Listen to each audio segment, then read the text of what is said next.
DKI Jakarta masih layak menjadi ibu kota negara, maka kami fraksi Partai Keadilan Sejahtera dengan memohon taufik Allah Subhanahu wa taala dengan mengucap bismillahirrahmanirrahim menyatakan menolak rancangan undang-undang tentang daerah khusus Jakarta untuk ditetapkan menjadi rancangan undang-undang usulan DPR RI. Di tempat yang tingkat demokrasinya paling tinggi, malah justru dipangkas kebebasan berdemokrasinya. Ini ironis. Ini ironis, kota yang warganya sangat matang dalam berdemokrasi, seharusnya kota yang menjadi percontohan untuk kebebasan berdemokrasi. Jadi memang ada draft yang menginginkan Pilkada DKI ditunjuk oleh pemerintah pusat. Kami menolak total. Assalamualaikum warahmatullahi wabarakatuh. Waalaikumsalam warahmatullahi wabarakatuh. Alhamdulillahi wa syukurillah wa ni'matillah la haula wa la quwata illa billah. Pemirsa, kita bersama Bung Kameramen untuk dibacain berita. Ya, terima kasih Bung Alfian. Jangan lupa 2024 Anies Baswedan, Caimin. Oke.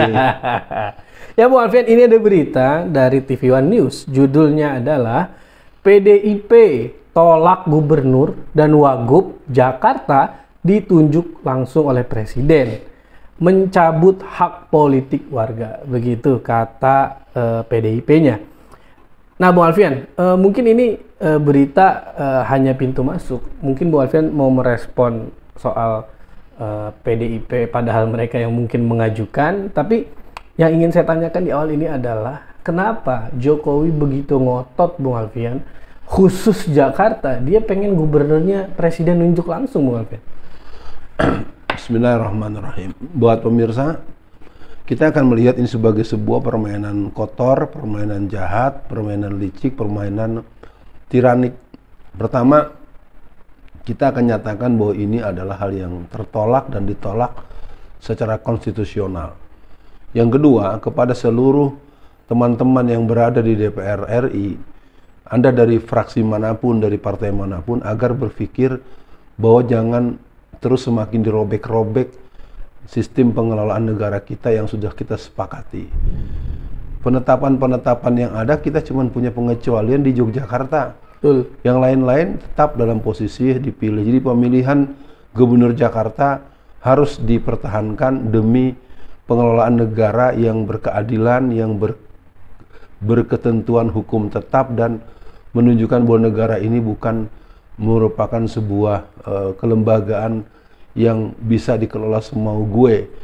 Nah, kalau untuk PDIP menolak usulan gubernur Jakarta yang ditunjuk, menurut saya PDIP menampilkan sikap yang tepat, ya, dalam artian bahwa PDIP menyadari betul bahwa tidak mungkin kita karena kepentingan pribadi, kepentingan keluarga, ambisi pribadi, lalu kemudian berbuat seperti itu. Kalau tadi Bung Kameramen memandang ada sesuatu dan sesuatu, saya lebih ingin mengatakan bahwa di PDIP juga masih banyak orang-orang yang mempunyai cara berpikir ketatanegaraan yang cukup baik, karena mereka juga memiliki pendidikan, ya, pendidikan semacam sekolah politik mereka punya, dan itu penting dilihat sebagai hal yang bisa dipakai juga oleh partai-partai lain seperti partai Islam begitu. Iya, mungkin orang-orang yang menurut Bung Alfian di PDIP masih bagus, mungkin mereka salah partai aja Bung Alfian. Iya. Ya, Bung Alfian, lanjut yang ingin saya tanyakan adalah kenapa Jokowi ini seolah-olah ingin memaksakan hal ini terjadi Bung Alfian? Apakah mungkin Bung Alfian yang sering Bung Alfian sampaikan bahwa di Jakarta itu sulit warganya itu dibodohi Bung Alfian. Berapa banyak calon gubernur, calon apapun yang mereka punya gelontoran dana yang banyak, kalah juga di Jakarta karena mungkin ya Bung Alfian, di Jakarta lebih well educated atau mereka lebih objektif, atau mungkin Bung Alfian melihat hal lain kenapa akhirnya Jokowi memaksakan ini di Jakarta. Ini kan lanjutan dari pemindahan ibu kota dari Jakarta ke IKN Bung Alfian. Silakan Bung Alfian. Jakarta itu adalah kota perjuangan. Pitung Pitulung ada di Jakarta dengan 7 orang yang merupakan murid dari seorang ulama Betawi yang sangat terkenal dan dikenal melahirkan gerakan perlawanan yang meluas. Persoalannya adalah untuk pemaksaan kehendak yang dilakukan oleh Jokowi ini sudah sampai kepada bentuk machiavellistik ya, dan pola-pola narsistik dan juga pola-pola yang sangat memaksakan kehendak yang sudah terlalu jauh. IKN pertanyaannya adalah itu kemauan siapa? Kereta cepat kemauan siapa? Gubernur Jakarta yang katanya mau dipilih oleh presiden itu dari mana dasar landasan konstitusinya? Itu sebetulnya juga menjadi cacat konstitusi ya, yang menurut saya kepada seluruh masyarakat Indonesia, mari kita menumbuhkan dan menghidupkan jiwa patriotisme dalam bentuk partisipasi politik pada pemilu 2024 persisnya di hari Rabu tanggal 14 bulan Februari ya, itu agar kita mencoblos Bapak Anies Rashid Baswedan dan Bapak Abdul Muhaimin Iskandar. Sehingga kita ingin melihat bahwa beliau menang dengan skor 80-90%. Amin. Sebagaimana yang sudah dilakukan oleh beberapa lembaga yang fair. Dan kalau itu yang terjadi, insya Allah kita bisa mempunyai titik langkah untuk melakukan perubahan dan mengembalikan pengelolaan negara dengan track konstitusi dan kerja-kerja yang berkeadilan bagi seluruh rakyat Indonesia, dan ada upaya dan proses pemerataan kemakmuran bagi seluruh rakyat Indonesia. Ya, Bu Alfian, kita coba simak beberapa isi ya, dari saya mengambil dari Instagram namanya asumsi.co, Bu Alfian. DPR resmi sahkan RUU Daerah Khusus Jakarta jadi UU inisiatif DPR. Wah, nggak tahu nih apakah ada yang sedang cuci tangan gitu. Jadi RUU DKJ adalah amanat dari UU nomor 21 tahun 2023 tentang IKN. Pada salah satu aturan di dalamnya, yakni mencabut status Jakarta sebagai ibu kota negara. RUU DKJ terdiri dari 12 bab dan 72 pasal. Terdapat 5 poin materi muatan yang telah disepakati secara musyawarah mufakat dalam rapat Badan Legislasi DPR RI. Saya bacakan aja Bu Alfian walaupun panjang sedikit. Yang pertama, Provinsi Daerah Khusus Jakarta merupakan daerah otonom pada tingkat provinsi dan daerah administratif pada tingkat kabupaten dan kota. Kedua, Provinsi Daerah Khusus Jakarta berkedudukan sebagai pusat perekonomian nasional, kota global, dan kawasan aglomerasi.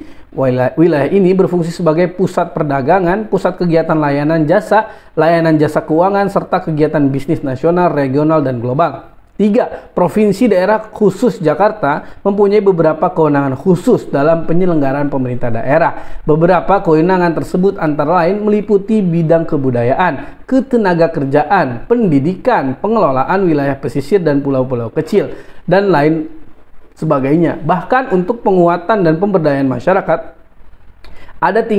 pada tingkat kelurahan juga diberikan alokasi dana khusus yang penggunaannya dapat dikelola sampai ke tingkat RW ataupun RT.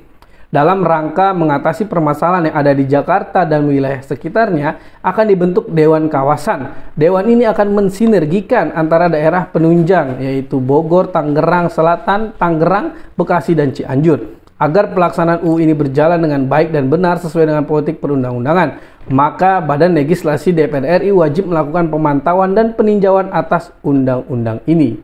Ya, Bu Alfian, kemudian di captionnya ada tulisan, fraksi PKS berpendapat penyusunan RUU PDKJ belum melibatkan partisipasi masyarakat yang bermakna. Selain itu, fraksi PKS menyoroti tidak disebutkan sebuah lembaga adat kebudayaan Betawi kewenangan khusus pada pasal 22 ayat 1 huruf B RUU PDKJ itu. Wah, PKS jeli sekali, Bu Alfian.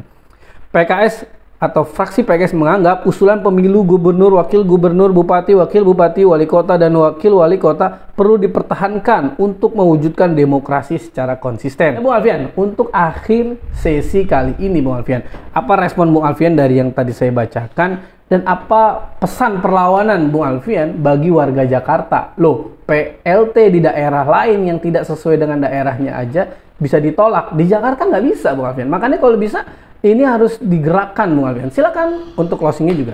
Yang jelas dengan adanya alasan-alasan itu, pertama, siapa yang sebenarnya ingin ada IKN? Itu pertama harus ditegaskan dulu pada pemirsa. Nah, IKN itu kemauan siapa dan kebutuhan siapa, itu menjadi catatan khusus. Yang kedua, kalau memang di Jakarta itu katakanlah sebagai sebuah daerah khusus Jakarta tanpa kata-kata ibu kota, kan DKJ kan, iya. Justru dengan adanya fungsi-fungsi seperti itu, maka sangat diperlukan kepemimpinan yang kuat yang mempunyai daya dukungan dari bawah. Maka penunjukan malah akan menimbulkan resistensi dan semakin nanti tidak dinamis, karena orang yang ditaruh dengan dipaksakan begitu akan menimbulkan orang bisa saja tidak melawan, tapi orang menjadi hopeless, orang menjadi antipati, orang menjadi skeptis, orang menjadi sinis, dan akan menjadi satu dinamika masyarakat yang sangat tidak sehat. Nah, sebagai penugasan dan penutup, menurut saya sebelum sampai pada pengesahan undang-undang ini, mekanisme RDPU ya, semacam RDPU itu semacam dengar pendapat umum, itu harus tetap dilakukan. Dan kepada semua partai saya mengajak Anda untuk tidak terus-terusan menjadi sangat keterlaluan. Anda harus menuntut bahwa ini harus dibicarakan secara dua arah, bahwa keanggotaan DPR RI itu bukan menjadi orang super body yang bisa semaunya melahirkan undang-undang tanpa mendengarkan pendapat masyarakat. Dan ini pada tingkat tertentu seperti orang meniup balon, meniup sesuatu atau meniup ban dengan memberikan pompaan angin yang terus-menerus, maka hal ini akan menimbulkan ledakan yang membahayakan. Saya ingin mengajak pada seluruh masyarakat, mari tumbuhkan ruh jihad kita, semangat perjuangan kita dalam bidang politik dan partisipasi politik. Dan untuk yang berhubungan dengan penunjukan gubernur Jakarta, nyatakan penolakan dengan perlawanan, dan bentuknya terus harus kita gemakan dan kita gelorakan. Wujud terdekatnya adalah menangkan Anies Rashid Baswedan dan Abdul Muhaimin Iskandar pada Rabu 14 Februari 2024. Mari terus bersemangat, mari terus luaskan, dalamkan, banyakan, dan tidak ada kata bosan, kata gentar untuk memenangkan pasangan nomor 1 calon presiden dan wakil presiden Republik Indonesia 2024-2029. Sekian, Assalamualaikum warahmatullahi wabarakatuh. Waalaikumsalam warahmatullahi wabarakatuh.